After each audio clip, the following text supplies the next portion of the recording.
All right. Well, hello, everybody, and thank you so much for joining me. We are back for a Wednesday night masterclass. It's good to be back. It is Wednesday, June 12th. I'm not sure where May went, and June is starting to fly by.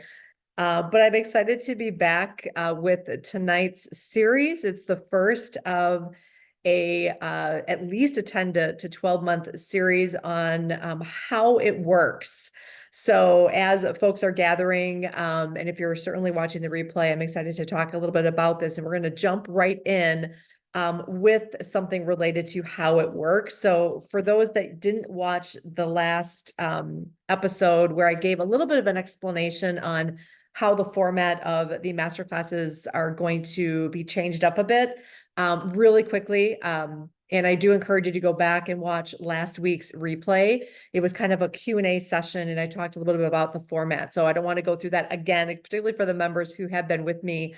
But basically, the first Wednesday of each month is going to be full of new content.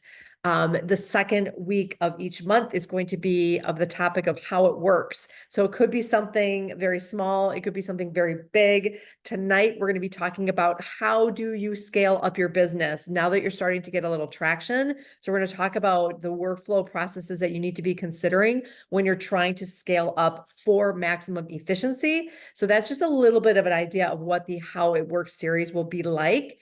And then the third week of the month is going to be all about client engagement. Many of you know that my business has been built and continues to be built on not only creating, but building and strengthening relationships with my clients very organically.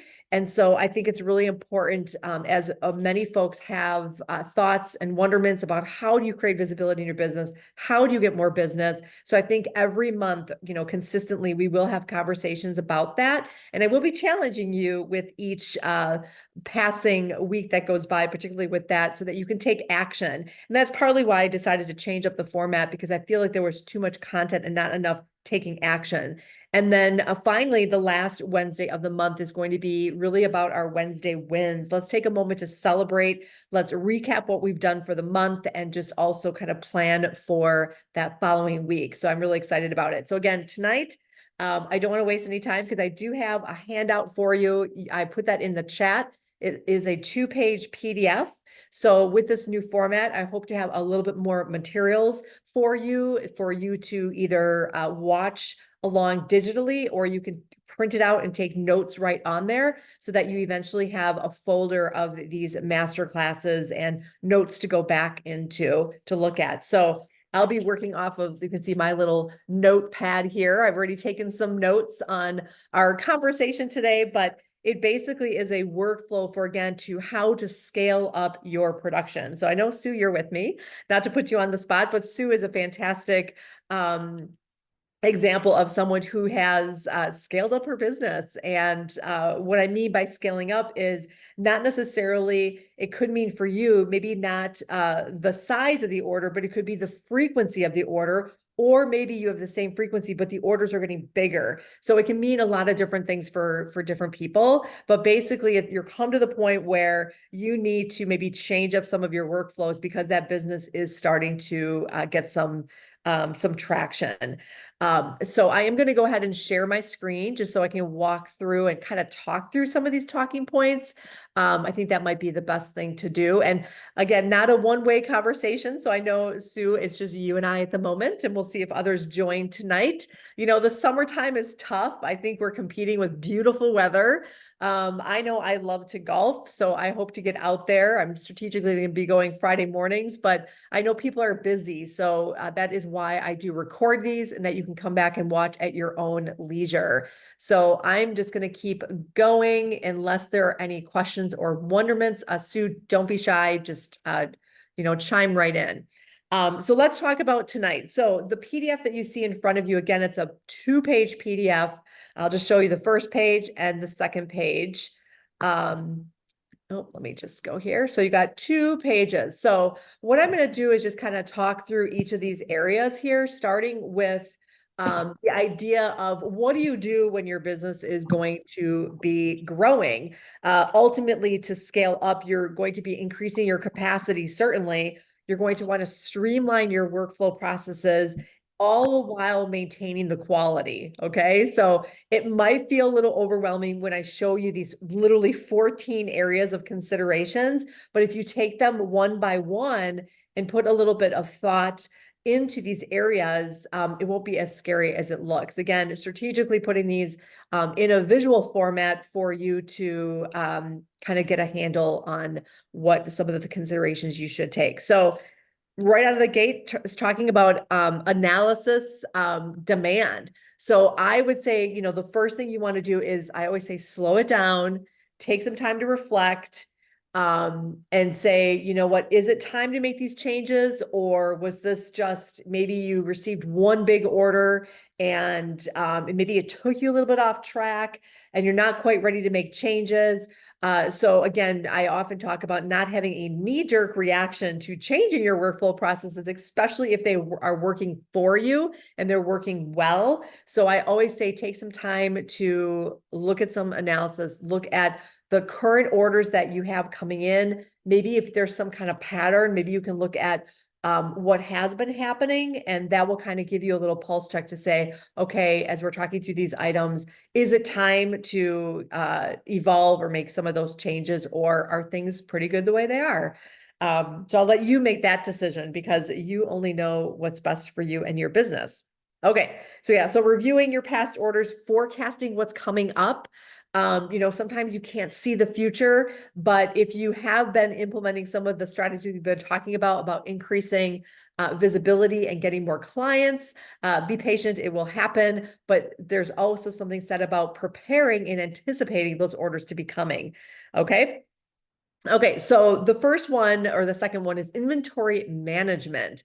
So that is a very large, wide area, but really to simplify it, it just means, do you have the supplies and ingredients that you need? So it comes really down to that. This might be the time that you want to stock up on your ingredients. Maybe you've had a little bit of traction, you've got a little extra cash flow coming in. This might be the time to invest in maybe bulk ingredients, because in the long run, if you are purchasing a larger amount of ingredients, you are going to be saving some money. So that's something to think about as your business is starting to scale up. So keep that in mind when we're talking about inventory management. And also, this is a really good time to kind of look at some of your partners, your suppliers. You might realize that the supplier that you've been working with as your hobby may not be the best supplier for you to scale up your business. So a good example of this would be, let's say you are, and I've experienced this myself, maybe you are purchasing from a local craft store. And I know I've told this story before, but I have not been to a Michael's craft store in probably a year, maybe longer. And if I was there, I was there for something else, not for my business. And where I'm going with this is, once I decided to really go all in on my business, I found that Michael's craft store wasn't the best purveyor supplier for the supplies that I needed. And so now I still purchased some of the brands that you can find at Michael's Craft Store as an example, but I've created a vendor agreement with the supplier. So now I get a bulk discount. So when we're talking about inventory management, again, I'm talking about, can you, at this point, because your orders are picking up, can you buy more in bulk and just do a little bit of review of who are you working with, and just shop around a little bit and see who your best suppliers are. So that's inventory management. I always like to say hello to those that are watching live. So hello, Tisha. Thank you for joining. Hello. We just got started. So if you haven't already, go ahead and download that PDF that I have up on screen. You can use that as note-taking, or you can refer to it later. We're working through workflow processes for scaling up your business. So we're just getting now on section 3, which is equipment check. And again, feel free. I'm just going to keep going through these because I do have 14 of them. So I want to be quite concise, but I do appreciate the conversation, and there'll be plenty of time for interaction, but you can always stop me at any point. So And before I do go on to equipment check, maybe I'll just ask that question between the two of you ladies. Have you actually changed out any of your current vendors from your hobby to business? I order some things from like my coloring, food gel colors. I order those from the Cookie Countess, and but I do still get a lot of stuff from Hobby Lobby, some Mhm. colors, and but packaging I order online, and yeah, that's about. So some I have partially switched Mhm. over to getting things in bulk. Okay, good. That sounds great. Thank you for sharing. Yeah. Okay, so let's go on to equipment check. And the reason I put this in part of the planning and preparation section, and you can see we're going to be going through some streamlining production and then, of course, quality control.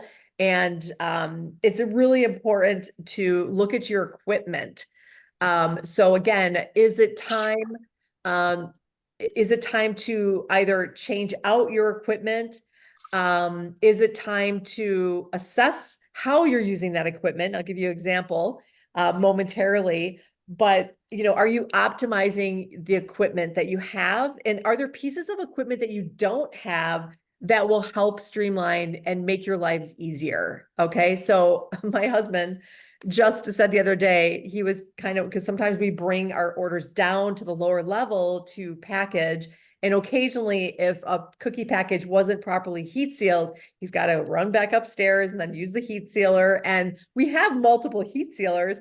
And so he's like, we really need to keep one downstairs. And I think that's a fabulous idea because then it's going to streamline, it's going to be less frustrating. And so this is a very simple example, but it's really important those little, especially if you're a solopreneur and you're working alone, you really got to find those little itty bitty moments of, increasing efficiency. And walking up and down the stairs from one flight to another to heat seal one package of cookies is very time consuming, and that will add up very quickly. So more power to him. Now we've got a heat sealer in the lower level, so he doesn't have to do, although I did tell him it's good exercise, honey. So so it could very well be part of your wellness package too, walking up and down the stairs.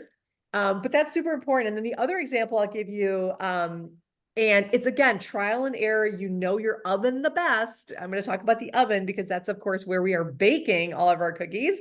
And the jury's out on how many trays you put in. Do you rotate them? The number of cookies per tray. And you might be very set in your way, but I'm going to challenge you to think out of the box. And again, for so long, we were only using 2 trays of the 4 trays. And it's kind of silly because it's like there's 4 trays in this convection commercial oven for a reason. So again, a little trial and error. You take notes on what cookie sizes work best and how often you need to rotate. But now when we are baking, I've got 2 convection ovens, 4 trays each.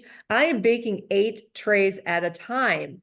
So I went from 4 trays to 8. There's no reason why I can't put all 4 trays in at once. But I've kind of tested the time and I've tested also how to rotate and when to rotate. So it's a very even bake. And many of these convection ovens have settings. So it might come out of the factory settings, but read that manual, take the time. You're sitting outside, take the time to just read because it's kind of like my Apple Watch, technology. There's so many things that these pieces of technology can do, but we just don't take the time to learn, not realizing that there might be a major, major efficiency in there. So that's my example of your equipment check. Yeah, and it could be something as simple as a tape. It doesn't have to necessarily be electrical. It could just be a tape dispenser. It could be all of those pieces of equipment in your bakery. Okay. So the next one, first of all, can I ask really quick? I know we've just started, but is this helpful to have a visual? Yes. Okay, excellent. And I will upload, when I upload the replay, I will also upload this PDF so it's available for folks to have as a little reminder. So like I said, I think I said it last week, but get yourself a binder, get yourself a notebook, and then eventually with all of these series, you'll have a nice program put together for you and a nice working document. Okay, so let's talk about number 4. Now, I know in the community we have talked much about recipes and just offerings, your menu offerings. In order to scale up your production, you, like I said, you might have to let go of something. You might have to keep those for your hobby, maybe for family and friends, some recipes, maybe some specific packaging that you really like. But you know, the best thing you can do for your business if you are going to be scaling up is to streamline and standardize your recipes. So very broad the way I wrote that, but that could mean is something like narrowing down your flavors, narrowing down your sizes or your packaging, or you know, switching out. I know, like Tisha, when you do your markets, so smart, so smart. Not everything single thing that you offer is going to be individually hand frosted. You've got other bakes that are easier and faster to produce. They're still high level, but you're catering to, you know, the audience that's coming to those markets. And you're also, for you, increasing your revenue and reducing and lowering your labor. So really, really smart. That's a great example of how she does that. Yeah, so streaming, letting go. I know it's so hard. Believe me, if I could, I would make key lime flavored cookies and sell them. That's one of my favorite flavors. But I don't. So just the other day, I made a no bake key lime recipe for my family. So that kind of filled my want and need for key lime cookies. And then, you know, you're going to want to practice. Very, very important here is with your recipes when you're scaling up. It is so important to practice that recipe when you're making a larger batch. I think sometimes people think like, oh, I can just multiply it by 6 or multiply it by 10. That's not always the case. I don't know if anyone's had any experience with that. If you want to talk on that at all, either personally or professionally. Have you ever tried to double up a recipe and it didn't work? Yeah, sometimes you read a recipe and it'll say not to double it because for whatever reason it won't work. So there is some science behind it somewhere. Yeah, I haven't experienced it where it's gone bad. Um, I try to always fit as much as I am able to in my mixer.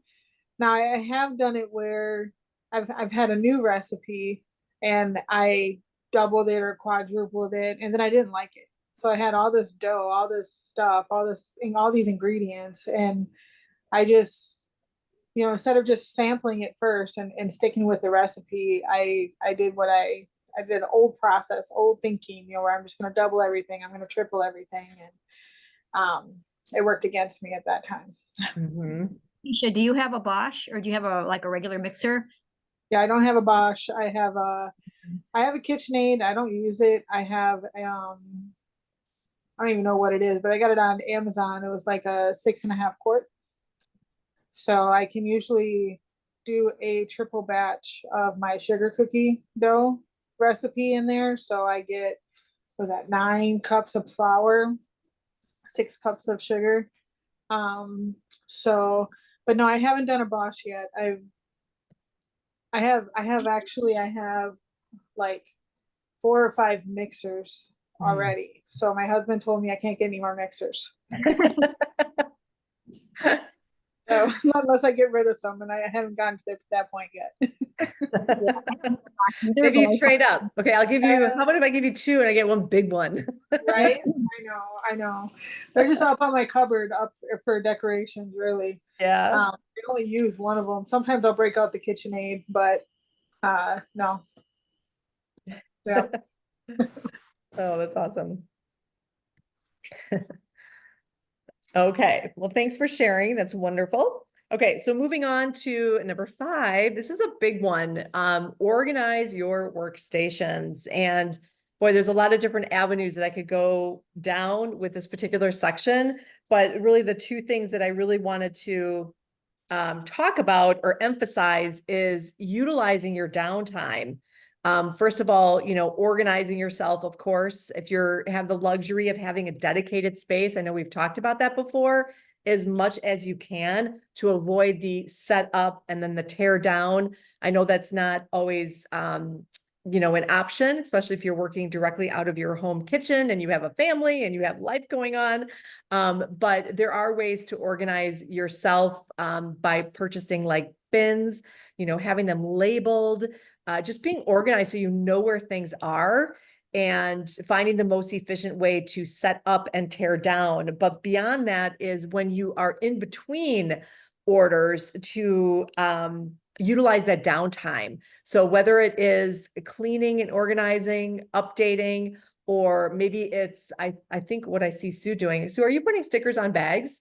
I am. Yes, look at that. Oh my gosh, this is perfect. I So have you're 34 multitasking right now. I'm I'm practicing what you're preaching. I'm trying to do everything. All the cookies are baked. They're in the freezer. All the edible images are printed in there, and they're in their little pouches. And now I'm doing the stickers on the bags. And when those are done, I am going to binge watch something and cut them all out. That is fantastic. Excellent job. So yes, thank you. That's a perfect example of, prepping in advance and getting organized. So that is not such a big chore when you're going to, put this together. You're doing them in essentially batches, which we'll talk about batch processing momentarily, but that is a perfect example. And then another one I'll just mention here, because again, this is a large area, but because of time, I want to make sure we keep going, is just cleaning as you go.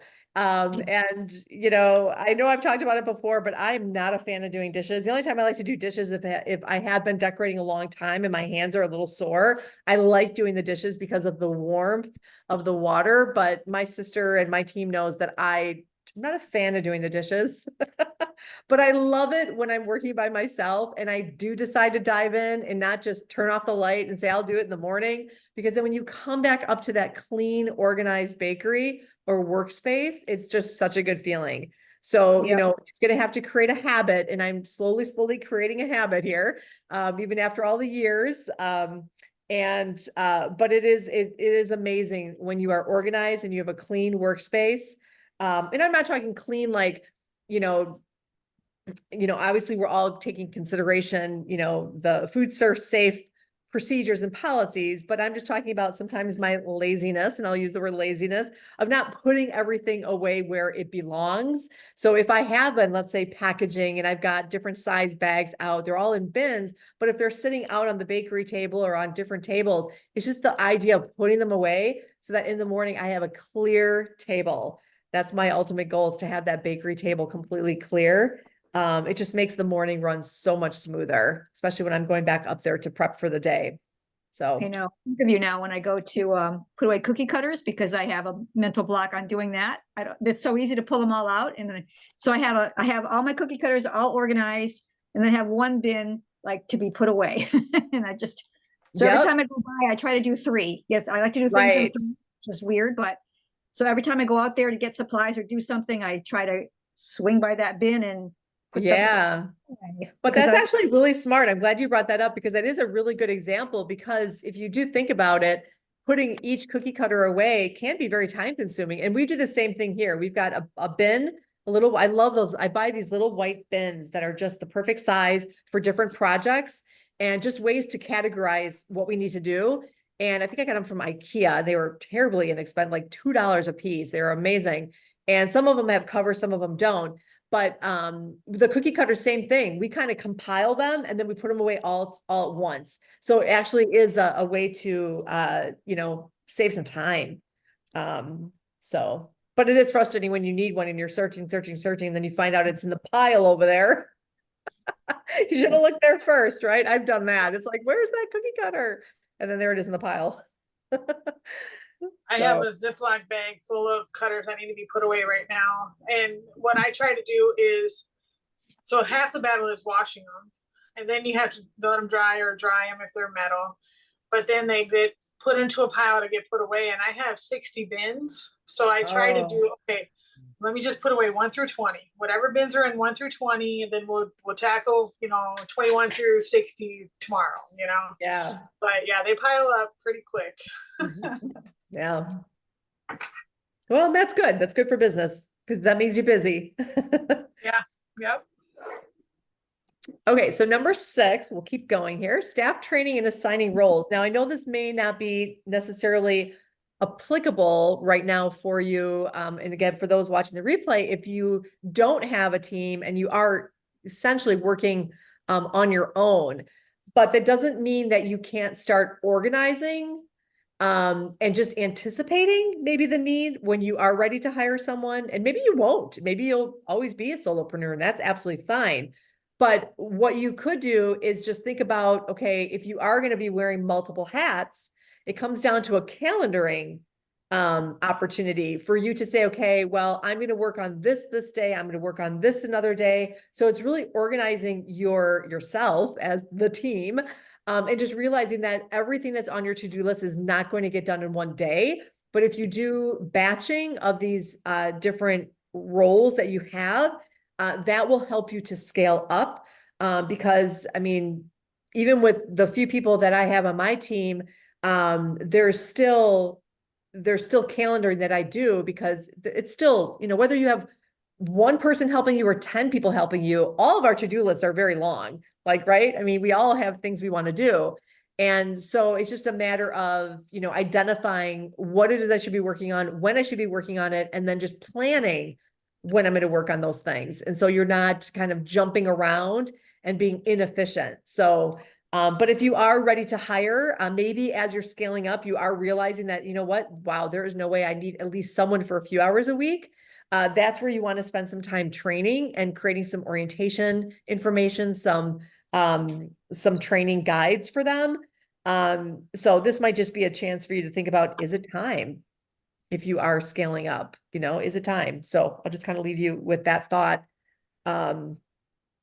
So number 7, the batching processing. We talked just a little bit about it, but this is the time where you're going to want to start making extra cookies. So if you're seeing a pattern of orders coming in, start tracking, what are the shapes? Are there common shapes? Are there, last minute orders that people ask for? Maybe you can encourage them for a particular shape, so that you can maybe have some ready to go in the freezer.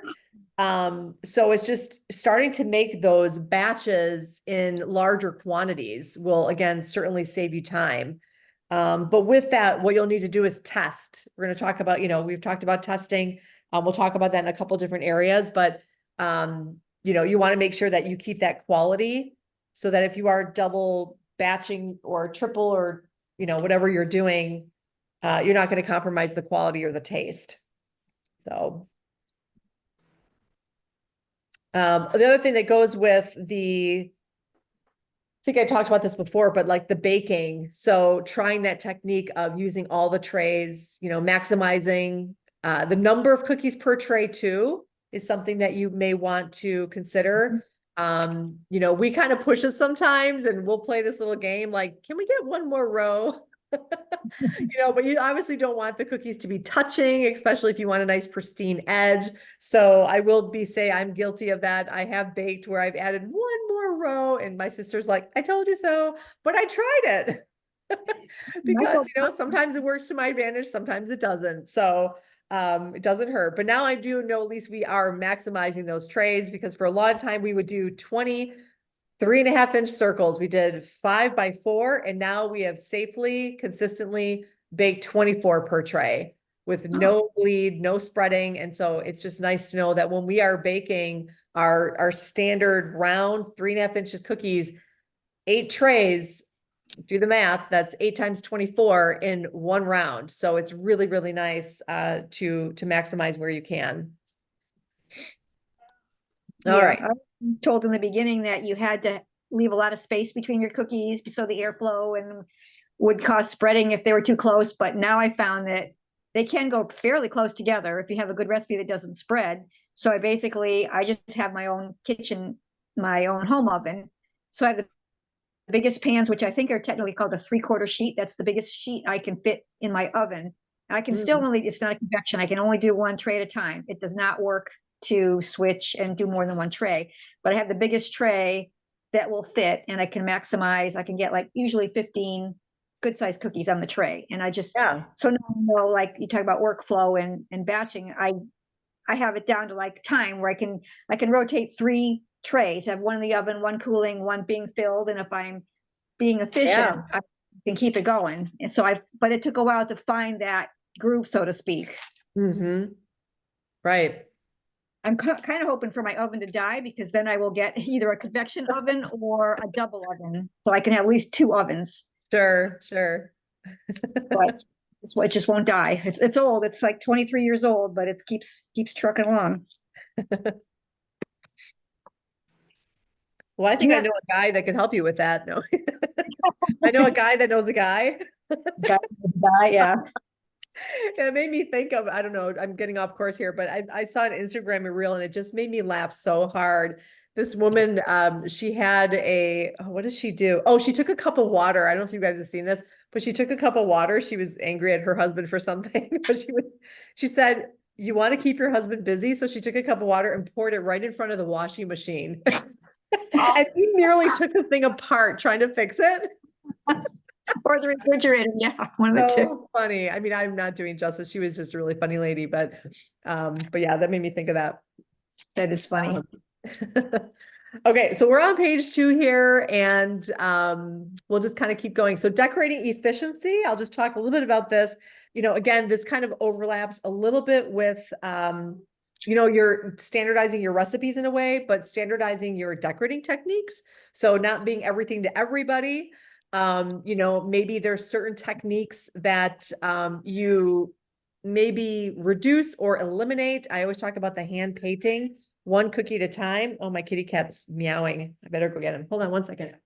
And so, I know I've talked about that before, but hand painting 1 cookie at a time can be very, very time consuming. So is there a way that you can, increase that efficiency? Can you use stencils? Can you airbrush?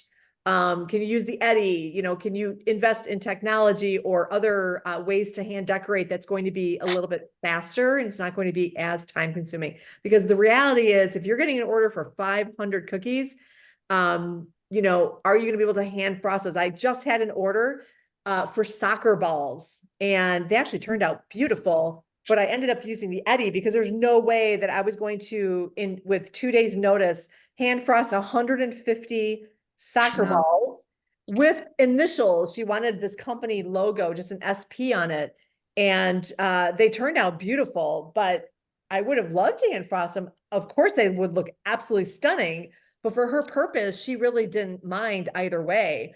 And so, I presented to her what it would look like, and she was thrilled. And I'm like, I was thrilled because it took a fraction of the moment to do those versus hand frosting. And I still charged, I mean, if not even more, because my pricing has evolved over the years. So what I used to charge for the hand frosting, I'm actually charging more, and it's easier to do. So, that's just something to think about when you're talking about decorating techniques. And then here, assembly line. Figure out a way that you can create and decorate in an assembly line. Now, your clients don't need necessarily to know that we are pumping these out. And, sometimes I'm afraid to tell them how fast it is. Although I don't want to tell them it's like this long, dreaded process either, because that may do some harm because they're thinking, well, that's not very efficient. But where I'm going with this, so if you are by yourself or you have someone helping you, try to come up with an assembly line mindset, so that I can tell you, like, when my sister and I are working together on an order, I will be outlining, she's flooding right behind me. It's not like we're both outlining, we're both flooding. Sometimes we catch up to each other, but one person's doing one thing, the other person's doing the next. Like when she is cutting logos out, I might be making frosting, or I'm making the colors, or I'll get bags ready for her. When I'm flooding, a simple thing, and I know that the decorating bags can be costly, but it's well worth every penny. When we are flooding, I don't like to use the gigantic bags because they're hard to hold and they hurt my hand. So I use the medium size. But when we're flooding a large volume, we will have 4 or 5 bags lined up, because again, efficiency. I will use 4 bags and then fill them all at the same time. Use 4 bags, fill them all instead of going one by one by one by one. Those few seconds add up. You'd be surprised. And so we're constantly kind of helping each other. Like if I see her bags are getting low, I'm filling mine up. I'll just take hers and I'll fill hers up. So it's really an assembly line techniques, but with yourself, same thing. Outline them all first or outline per tray. It's really up to you to know what that most efficient process is going to be. But just to get that kind of in your head that, you could, and Sue, like she described before, is doing that exact thing. she's spreading them out and focusing on one task at a time, but she's pumping them out, just to save time and be efficient. Do you hear my cat howling? Do you hear that? No, is she jealous that you're not paying attention to her? Yeah. Well, yeah, I don't know. He gets weird sometimes. Annette, do you use disposable? I do, packaging? yeah.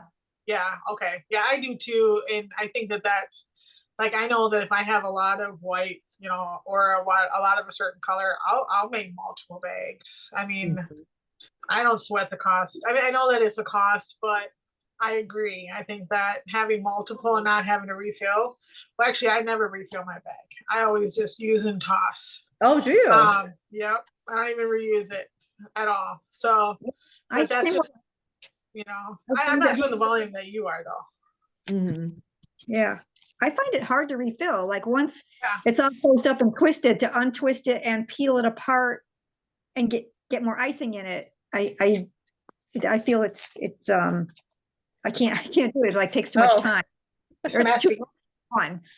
Yeah, it takes a little practice, but I mean, it does eventually get a little messy, but yeah, no, we've got it kind of down. Well, the key for me is I don't fill the bags to the rim so that there's a nice amount of space. So it doesn't get really messy. When I'm refilling, I just really fold it down and hold it in my hand and use a spoon. And so I think it's just over the years, I've gotten kind of a rhythm, but yeah, whatever works. And honestly, if again, you're buying those bags in bulk, it's just going to be a penny, a couple pennies per bag. Yeah. Whatever's going to be most efficient. Because I can tell you, I do not like and I know they're sustainable, but cleaning out those bags, I tried them and I just didn't care for them because I just feel like they don't like truly dry. And I just worry about, Mold. yeah, I really do worry about the mold. And I just don't think that they're as sanitary as just a, brand new plastic food service safe bag. So I agree. yeah. I find I do spend a lot of time rebagging icing because it's not that it separates, but I don't know if it's the heat of my hands. It just, after a while, it just gets too runny and I have to literally just dump it, add more powdered sugar and rebag it. And I spend more time rebagging icing. And again, using hands, but I can't find a way around it. It's not that that it separates, it just thins. Right. Yeah. You just pop it in the refrigerator. Just give it a little cool. Try that because I think just cooling it might bring it back to its consistency. Or That's if you're using, I was going to say, especially if you do 2 bags, then you can have one in the fridge and then one when the Yep. other one gets. Yeah. So I wouldn't toss that frosting and, create all the extra work. Just put it in the refrigerator just for a few minutes and that will bring it back to, it'll cool really quick. Yeah. the other thing too is if you're working on cookies, you can also have where you're putting your bags down, you can have a like an ice pack where you're putting them on the ice pack to kind of help cool them in between your layers and stuff. Yeah, good idea. Yeah. Mm-hmm. Excellent. As All far as right. another tip I found is I have quartz countertops, and if you take a warm pan and you set it on that quartz, you can feel the cool come right up through that pan and it cools it. You just press it down, that pan cools right off for you. Oh yeah. Just because it's the stone, I guess. I don't know, but it works. Yeah. I'll be right back, guys. Okay. No problem. Okay, so the next area is taste testing. I know we talked a little bit about this. It kind of overlaps a little bit with the batch processing. Just make sure that as you are scaling up your batches, you don't lose or compromise the taste of your cookies. So that one's kind of straightforward. And a big one is going to be the order management. And this in itself, I know we will talk about order management as how it works episode for sure. Talking about maybe the workflow of the order process that I think would be a really good one. And any one of these could be a how it works, honestly. But the order confirmation, really, or order management, excuse me, I just want to talk really more about the idea of any manual process that you're doing, is this time to maybe automate? Or even if you are doing something manually, is there some way you can streamline that? Maybe your order form, maybe if you kind of see if people are asking the same kind of questions, Maybe it's time to get that information on your website or your order form. Write those things down, maybe create an FAQs page of those most frequently asked questions. So that is definitely going to be something that's going to be important as you're scaling up, because your time is going to be very valuable. So right now, I've taken full advantage of Facebook's Messenger feature, where I can download or upload a couple of questions in terms of directing them to my website. So I always do follow up, but if they have a basic question about what are your ingredients, do you ship, how do I order, what's your minimum? So some of those same questions that come up over and over, even though they're on the website, maybe someone hasn't quite gotten to my website. I've taken full advantage of automating some of that. So that's something to think about. But yeah, order management is a big, big area. So stay tuned. I will come back to that section in a future, how it works. Because we've got really two of the bigger areas I would love to talk to is the order management on the client side, and then order management actually in your bakery. So I'd be happy to kind of show you what we do here, with a step-by-step of how we manage those orders. All right, I think we're making good time here. So packaging and delivery, again, a fairly large area, but really what I wanted to talk about here is, again, thinking about your supplier, where you're ordering that material from. I think it came up not too long ago about how are you tying those bags closed? I think maybe someone was surprised that I don't do bows. I very rarely do bows, although I just did one with some brown twine for a client. But normally we just do a one pull pass and that's it. So no bow.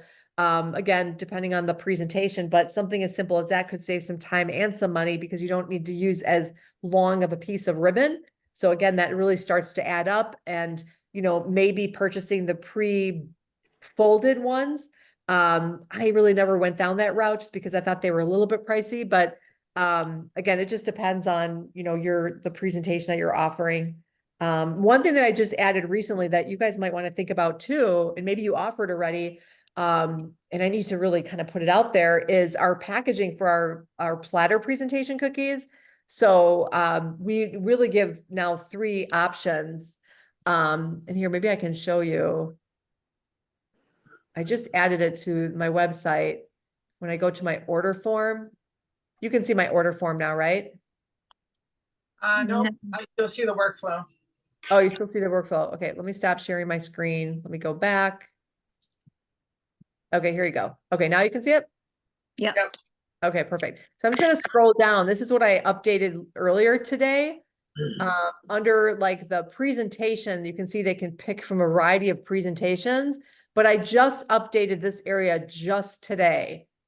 So before it said platter and gift box presentations, you could pick a plastic clear sleeve, heat sealed, or it said no heat seal.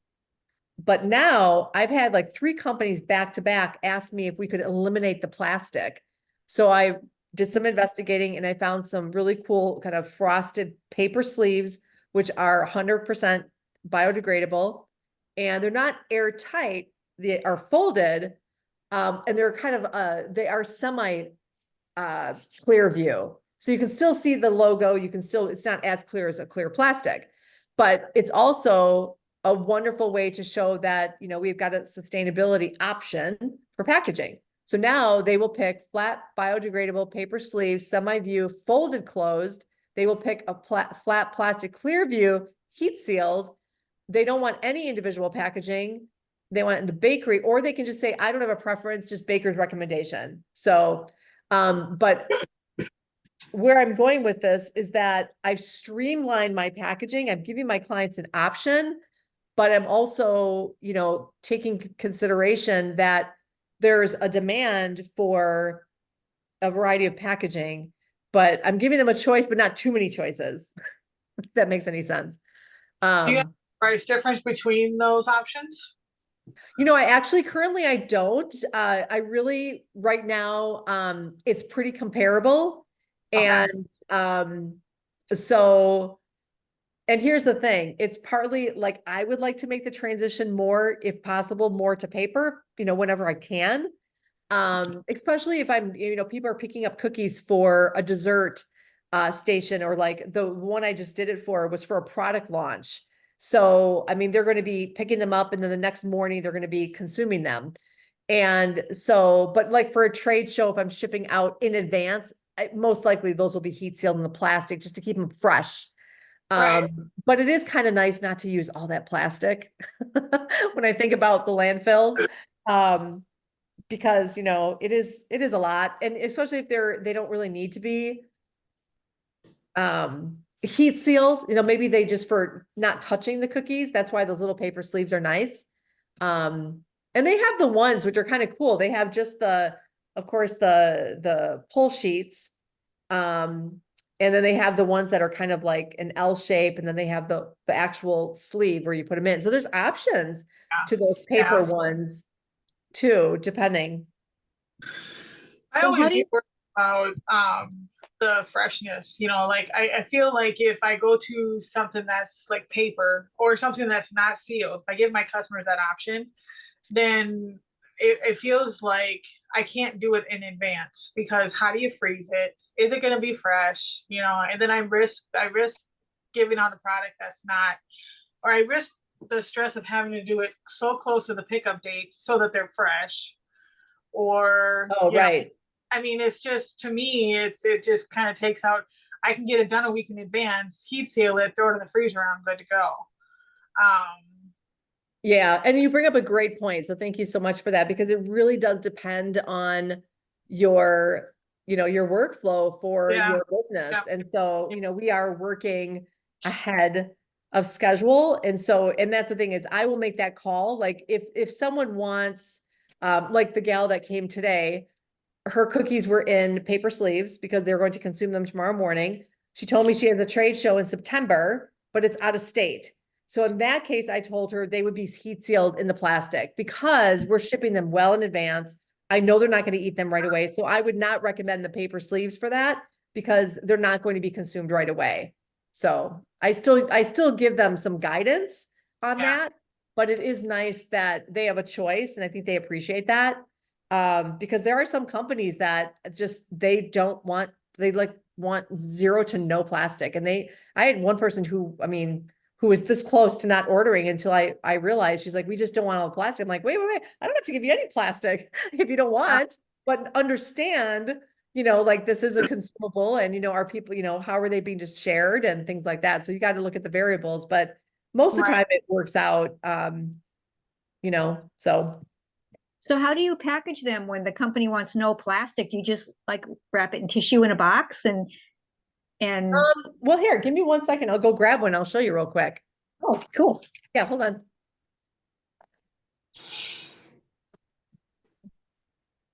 Yeah, I've had customers where, like, if I'm at a pop-up, they'll be like, oh, I'm so glad you have paper bags, because all my customer shopping bags are paper. And then in my head, I'm thinking, but every cookie that I'm putting in there is wrapped in plastic. So, oops. I know. Recognize the paper bag, but they didn't realize how much plastic was on the cookies. But Yeah. I don't But know. hopefully you realize that that's kind of, it's still minimal. They're just the thin cellophane, and it makes them, fresh, and people aren't touching them. And so hopefully, I still rather no plastic. It used to bug me when I was working because we had this beautiful salad bar, and the only thing they had in the salad bar were these big plastic clamshell containers. So everybody would go make their salad, go back to the desk, eat their salad, and then toss it like within an hour. And the company didn't recycle. So that was I was always on my soapbox with those guys. And finally they put out some paper boats for people to choose, but so they made an effort. But I just felt so bad. It was these beautiful clamshell packaging that was only like had an hour show, just to go back to someone's desk. So, but anyways, I digress. Yeah, no, understood. Yeah, I Okay. haven't had anyone ask yet So about this little guy, he's really creepy. Ooh.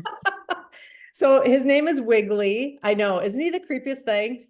I think I may have told the story. This is a client. It's Dursey. It's a huge experiential company. They do trade shows for a lot of pharmaceutical companies. But anyway, this is the gal, and I know I talked about this before, but this is the gal that wanted to put the bug on a cookie. And I thought, that's disgusting. No one's going to eat that. That's just, it was like a real bug.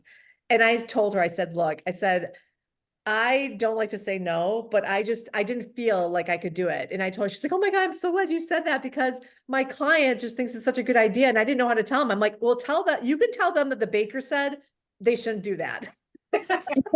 And so long story short, they went to their graphic artist and they came up with this little guy. And basically it's the bug that it was. I don't know if I want to gross you guys out, but it's an eye mite.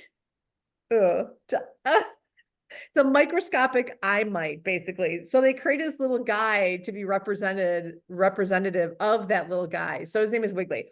Okay, so long story short, so this is the flat clear packaging. We've got our ingredient label on the back. Yep. So these are big too. They like the big cookies at their trade shows. But here's the paper sleeve, the one size. We have a couple different sizes, and I still do have the ingredient label on the back. So like here's the cookie. So obviously I'd be wearing gloves. I'm not wearing gloves right now, but I would flip it in. So you can see they're frosted, but you can still see through them. Just not like super clear like this one, but you can still see. So you can still see it, but you can see obviously it's not airtight. So I would fold it. There's a couple different ways that we can fold it. I folded it twice over, and then we're actually thinking about putting the ingredient label here so that it is, so you could debate, it's kind of airtight, but to me, it's not because air can still get through there. But like I said, the people aren't touching the cookie.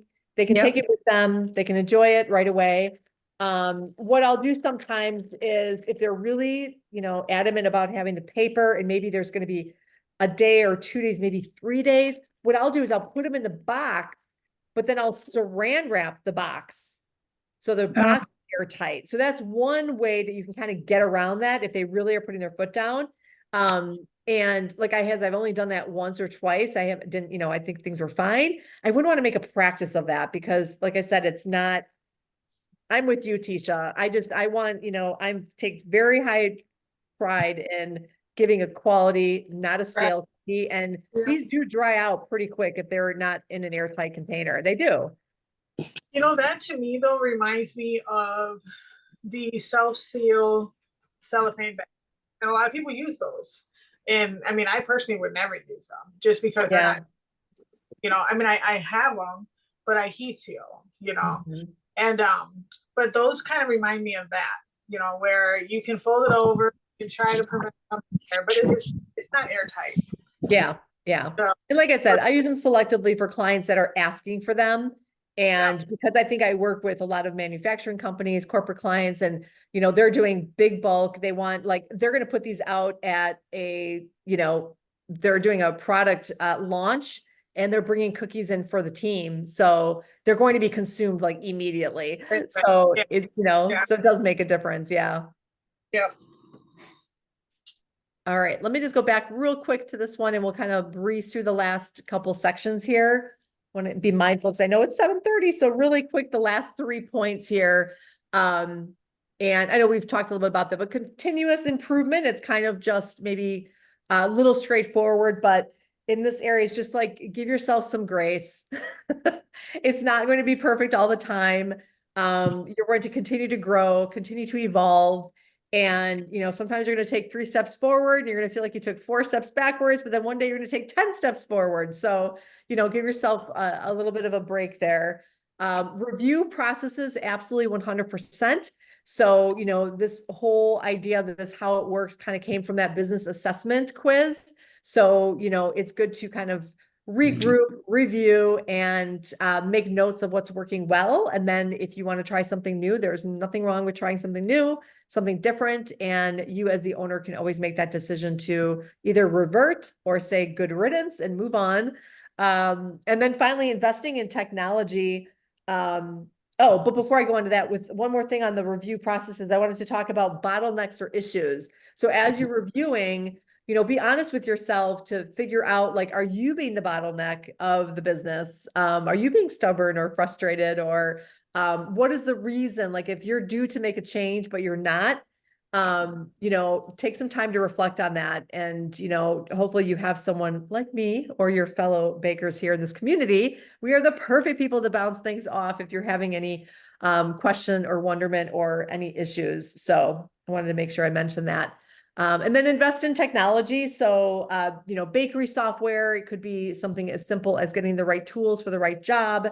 And then I'm sure we'll talk more. We have talked plenty about the various softwares out there and tools that you can use. We definitely, when we talk about order management, we'll probably come back to that as well.